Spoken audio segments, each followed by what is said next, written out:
الذي خلق كل شيء زوجين وأوجب علينا الإحسان بالوالدين ونشهد أن لا إله إلا الله وحده لا شريك له وأشهد أن محمدا عبده ورسوله سيد الكونين صلى الله عليه وعلى آله وصحابه وأتباعه أجمعين ليلا ونهارا في الطرفين فقد قال الله تعالى في كلامه المجيد وبرهانه التوحيد جوان খুলে পড়েন আউযু বিল্লাহি মিনাশ শাইতানির রাজীম বিসমিল্লাহির রহমানির রহিম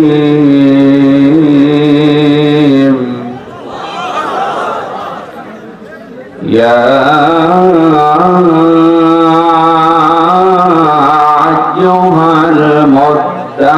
المدثر قم فأنذر وربك فكبر وثيابك فطهر والرجز فهجر صدقت يا ربنا اللهم صل على قالوا سبحانك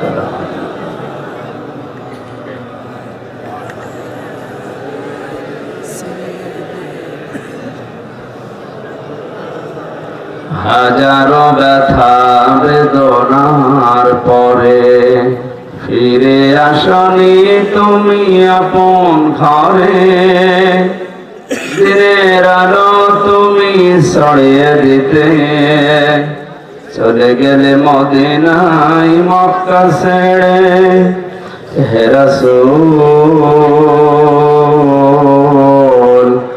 তোমাকে ভুলি আমি কেমন করে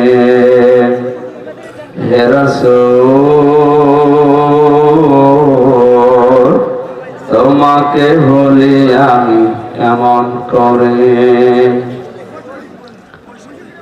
খেয়ে না খেয়ে দিন প্রচারের কাজে নিজেকে দিয়ে সবিয়ে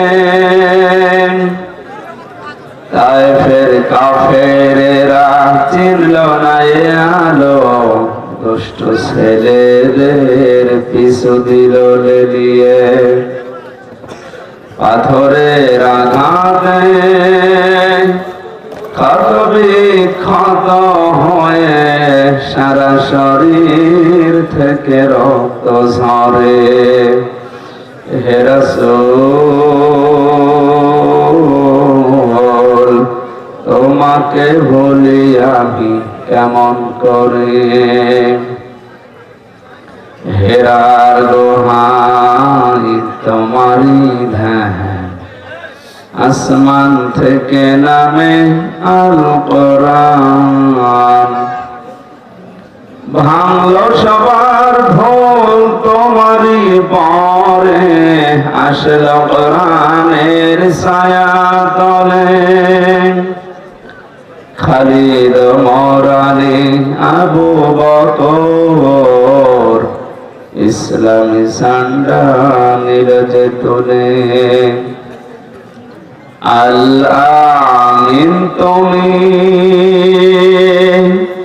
চিরে চিরদিন সকল মানুষের তরে হে রাসূল তোমাকে ভুলি আমি কেমন করে। আলহামদুলিল্লাহ। বাংলাদেশের ঐতিহ্যবাহী জেলা রংপুর পীরগঞ্জ থানার অন্তর্গত অনন্তরামপুর হাজিপুর দাখিল মাদ্রাসা ময়দানে যুব সমাজের উদ্যোগে ঐতিহাসিক 10তম তাফসীরুল কোরআন মাহফিলে স্বনামধন্য সভাপতি আর আরাফাতের ভাই আলহাজ জাহাঙ্গীর আলম বলু দামাত বরকাতুহুল আলিয়া, মাহফিলের প্রধান অতিথি মাননীয় চেয়ারম্যান 1 নম্বর চৈত্রপল্লী ইউনিয়ন পরিষদ আমাদের অভিভাবক জনাব মোহাম্মদ আরিফুজ্জামান শাহ, বিশেষ অতিথি জনাব সাদেকুল ইসলাম মন্ডল, জনাব জিয়াউর রহমান সবুজ, জনাব দেলোয়ার হোসেন মন্ডল, জনাব মোস্তাফিজুর রহমান বাবলু। এতক্ষণ যারা আলোচনা রাখলেন মাওলানা হুসাইন আহমেদ মাহফুজ সহ নাম না জানা অন্যান্য ওলামায়ে কেরাম।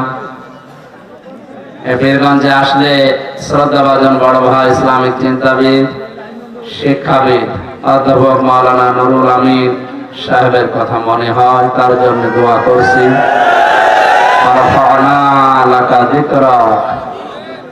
আল্লাহ তার এই গোলাম আলেমে দ্বীনকে যেন কোরআনে কারিমের দায়ী হিসাবে কবুল করে।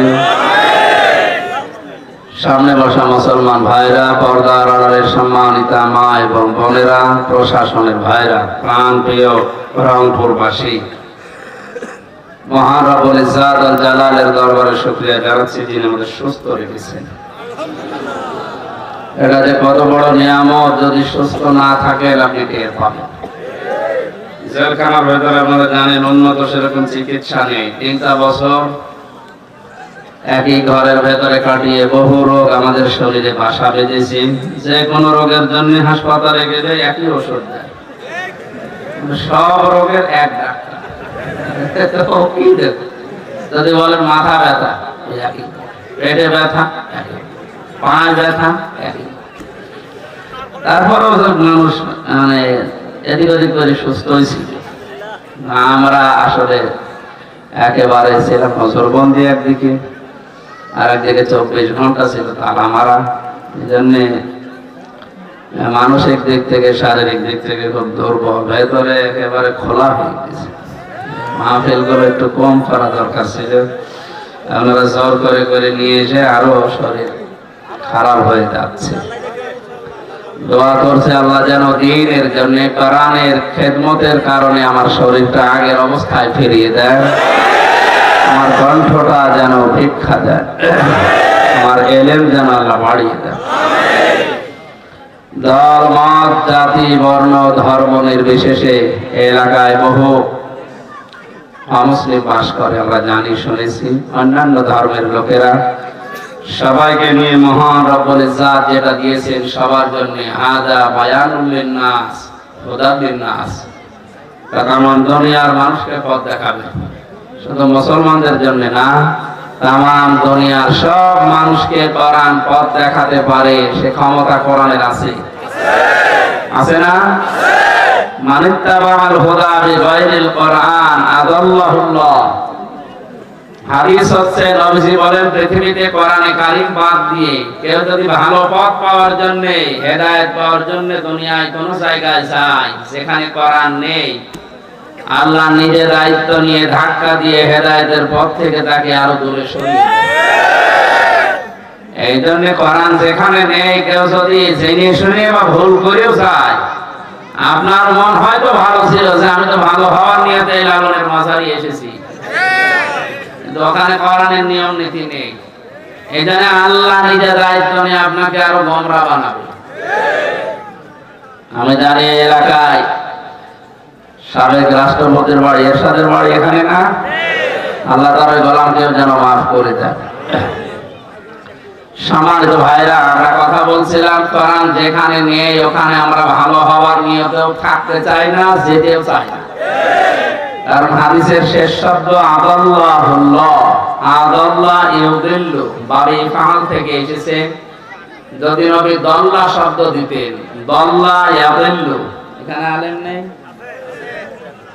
দল্লা শব্দের বাংলা অর্থ দাঁড়ায় আপনি নিজেই নিজেকে খারাপ বানিয়ে ফেলেছেন। আর আদাল্লাহ শব্দের বাংলা অর্থ দাঁড়াবে, আপনার হয়তো নিয়ত ভালো ছিল কিন্তু কোরআন ছিল না। আপনি যে নিয়তই সেখানে গিয়েছিলেন, কোরআন নেই, এ কারণে আল্লাহ নিজে দায়িত্ব নিয়ে আপনাকে আরো গোমরা বানিয়ে দেবে। কথাটা কত ওজনওয়ালা কথা, কত লোডওয়ালা কথা আপনি টের পেয়েছেন। তাহলে আজকের এই ময়দানে শুধু দিনের বেলা হাজারো কাঁধ বাদ দিয়ে আসা না, এই হাদিস শোনার পরে সিদ্ধান্ত নেওয়া লাগবে, কোরআন যে পীরের দরবারে নেই, ওই দরবার যদি আমার বাবাও কায়েম করে আমি ওখানে নেই। রাজি আছেন? আপনারা পারবেন না, কারণ এটা তো পীরগঞ্জ, পীর ভরা এলাকায়। আর আসার সময় যে বাজারে দাঁড়িয়েছিলাম, কি বাজার যেন, দরগা বাজার। এসবই চলে এলাকায় না? না, ওগুলো চললে খারাপ না। পীর শব্দের শাব্দিক অর্থ উস্তাদ, শিক্ষক, মুআল্লিম, টিচার, যাই বলে। ফাসালু আহলা যিকরি ইন কুনতুম লা তা'লামুন, যেটা জানো না, জিকিরওয়ালা যারা, জিকির মানে এখানে কোরআন শরীফ, জিকির মানে ইলম, জিকিরওয়ালা যারা, কোরআনওয়ালা যারা, ওদের কাছ থেকে তোমরা জেনে নাও। সুতরাং পীরের কাছ থেকে আপনি ইসলামের কোনো বিষয় না জানলে জেনে নেবেন, এইটাই নাকি? তাই বলে তার কাছে তার শরীর টেপা লাগবে, পাঠে যাওয়া লাগবে, বউ নিয়ে যাওয়া লাগবে, গরু ছাগল নিয়ে যাওয়া লাগবে, এগুলো সব ওই ভণ্ডরা বানিয়েছে। আমার তো মনে হয় এইগুলো যারা করে ওদেরকে গরু ছাগল না খাওয়িয়ে ছাগলকে খাওয়ানো ভালো, কারণ ওইটা খেয়ে কোনো লাভ আছে? শুধু ভোড়ে মোটা হয়, আর বাকি তো বললাম না। ছাগলকে খাওয়ালে কিছু গোশ পাওয়া যাবে, কথা বলে না। আমি পীর বিরোধী না, যেহেতু পীরগঞ্জে এসেছি, বিরোধী সমস্যা, পীর বিরোধী না, কিন্তু যে জিনিস যত ভালো হয় তার নকল বের হয় তত তাড়াতাড়ি। পীর তো ভালো জিনিস, বিশেষ করে এই ভারত মহাদেশে পীর, এদের দ্বারা ইসলাম এসেছে, কিন্তু এই সুযোগটা কাজে লাগিয়ে অনেক ভণ্ড ব্যবসা করে খাচ্ছে।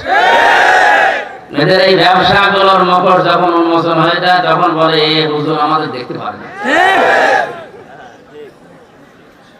কোরআনে কারিমে আল্লাহ পাক জানিয়েছেন, কিতাবুন উনজিলা ইলাইকা ফালা ইয়াকুন ফি সাদরিকা হারাজুম মিনহু লিতুনযিরা বিহি ওয়া যিকরা লিল মুমিনিন। সূরা আরাফের 2 নম্বর আয়াতে আল্লাহ বলেন যে কিতাব, এই কোরআন আপনাকে আমি দিয়েছি, শুধু সুমা খাবেন আর টাকের উপরে রেখে দেবেন। লিতুনযিরা বিহি, এটা দিয়ে মানুষদেরকে সতর্ক করবেন। কোরআন এসেছে দুনিয়ার মানুষকে সতর্ক করার জন্য। আয়াতের মাঝে দেখবেন হারাজুন শব্দটা আছে, একটু খেয়াল করে শুনবেন। কোরআনের কোন শব্দ যদি কেউ বোঝার জন্য চেষ্টা করে, যদি নাও বোঝে, যদি চেষ্টা চালায়, 1 ঘন্টা পর্যন্ত 500 রাকাত নফল নামাজের সওয়াব হয়। এইটা নামাজের একটা অনুষ্ঠান চলছে মনে করেন। আর আমার প্রত্যেকটা তাফসীর মাহফিলে, ওয়াজ মাহফিলে যাই বলেন, এটা আমি কোরআনের ক্লাস মনে করি, ক্লাসের মতো মনে করে আপনি শুনবেন। আমি শিক্ষক হিসাবে যতটুকু পারি চেষ্টা চালাবো ডেলিভারি দেওয়ার। কারণ ওয়াইলুল মুতাফফিফিন আল্লাযীনা ইযা কালু আলান নাসি ইস্তাওফুন। আল্লাহ তাআলা বলেন ধ্বংস হয়ে যাক ওই মানুষগুলো যারা ওজনে কম বেশি করে। আমরা মনে করি এটা শুধু দোকানদারদের জন্য না, নেওয়ার সময় যারা বেশি নেয়, দেওয়ার সময় যারা কম দেয়, এদের জন্য ধ্বংস। কে বলেছেন? আরো জোরে। আজ কত দোকানদার এই কাজ করছে, এই কাজ দেখে আমরা তাদের ঘৃণা করি যে তোর কাজ 2 নাম্বার, অথচ আমিও তো এই নায়াতের ভেতরে আছি। আমি নেওয়ার সময় এলএম গুলো যেভাবে নিয়েছি ওইভাবে যদি ডেলিভারি দিতে না পারি, তাহলে আমি নেওয়ার সময় তো ঠিক মতোই নিয়েছিলাম, দেওয়ার সময় গোপন করলাম, কম দিলাম, আমিও এই আয়াতের ভেতরে আছি। প্রাইমারি থেকে বিশ্ববিদ্যালয় পর্যন্ত যারা ক্লাস নেয়, শিক্ষক, মাদ্রাসার মাকতব থেকে একেবারে শেষ পর্যন্ত যারা ক্লাস নেয়, দাওরায়ে হাদিস, ইফতা পর্যন্ত, যারা যে বিষয়ে যে সিস্টেমে ক্লাস নিচ্ছে এরা নেওয়ার সময় কিন্তু শিক্ষক হতে হলে অনেক কিছু অর্জন করা লাগে। ভার্সিটির একজন শিক্ষক ডক্টর পিএইচডি করার জন্য অনেকে বাইরের দেশ থেকে করে আসে। আপনি চিন্তা করেন একটা ডক্টর পিএইচডি হোল্ডার যিনি কত জ্ঞান তার অর্জন করা লাগে। বিভিন্ন জায়গা থেকে নেওয়ার সময় লোকটা তো ঠিকই নিয়েছে, কিন্তু দেওয়ার সময় চেয়ারে বসার পরে এখন আর সঠিকভাবে দিতে চাই না। তখন বলে প্রাইভেট পড়া লাগবে না কোচিং করা লাগবে। এরকম স্যারদের উপরেও লানত কার? আরো জোরে। এই যে মেম্বার গুলো, এই মঞ্চ গুলো, এটা কিন্তু একটা আমানত। একটা বক্তব্য দিতে হলে 1 ঘন্টা কথা বললে কমপক্ষে 20 ঘন্টা ওর উপরে পড়াশোনা করা লাগে।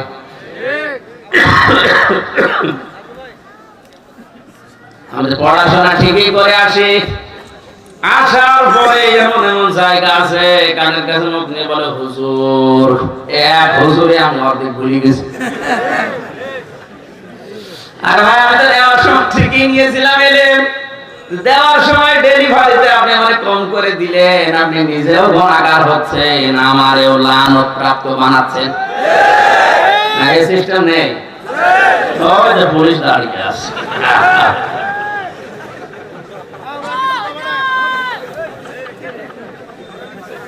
আমার ভাইরা, আমি আদাল্লাহ শব্দের 2য় নম্বর ব্যাখ্যাটা বলছি। আমি কাউকে উদ্দেশ্য করে না। আপনারা জানেন আমি অ্যাক্টিভ ভাবে কোন রাজনৈতিক দলে এখনো নেই।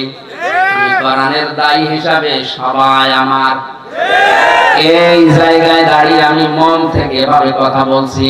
আদাল্লাহ ইউদিল্লু। আমার কথা যদি সেরকম মনে না হয় ভালো আলেমকে জিজ্ঞাসা করেন। বাবে ফাল থেকে আসলে বাংলা অর্থ দাঁড়াবে কোরআন যেখানে নেই ওখানে কেউ যদি ভালো হওয়ার নিয়তেও থাকে আল্লাহ ওকে খারাপ বানাবে। এই কথাটা মাথায় ঢুকেছে কার? হাত তোলেন তো। না আমি কিন্তু পরীক্ষা করে লাগবে না, আগে দেখি ঠিক রাখি। পীরগঞ্জের মানুষেরা এই মুহূর্তে কোরআন 2টা আমার সামনে, সিদ্ধান্ত নেওয়া লাগবে আল্লাহর দিকে তাকিয়ে। যে রাজনৈতিক দলে কোরআন নেই, কোরআনের কর্মসূচি নেই, ওই দল যদি আমার বাবাও কায়েম করে প্রতিষ্ঠা করে, ও দলে আমি নেই। এটা তো সামিয়ানা পর্যন্ত শেষ। আরে ভাই এইটা করলে আর এদেশে ইসলাম কায়েম হতে কিছু লাগে? আপনি না বুঝলে ওই দুজন বুঝেছে। এই জন্য হাদিসটা আমি সহ যারা এসেছি আমাদের অন্তত পরবর্তী যে জীবন আছে এইটার দিকে তাকিয়ে আমরা মেনে নিলাম নাকি? ইনশাআল্লাহ। রংপুরবাসী খেয়াল করে শুনবেন এবার আরজনের 1 নাম্বার ব্যাখ্যা তাফসীরে হাক্কানি, তাফসীরে ফিজিলাল কোরআনে আছে। হে নবী, আপনি যখন জনগণের সামনে কোরআনে কারীম ব্যাখ্যা করবেন, আপনার মনের ভেতরে যেন কোনো সংকীর্ণতা, ভয়, ভীতি, দ্বিধা, দ্বন্দ্ব, সংশয়, সন্দেহ এগুলো কাজ না করে।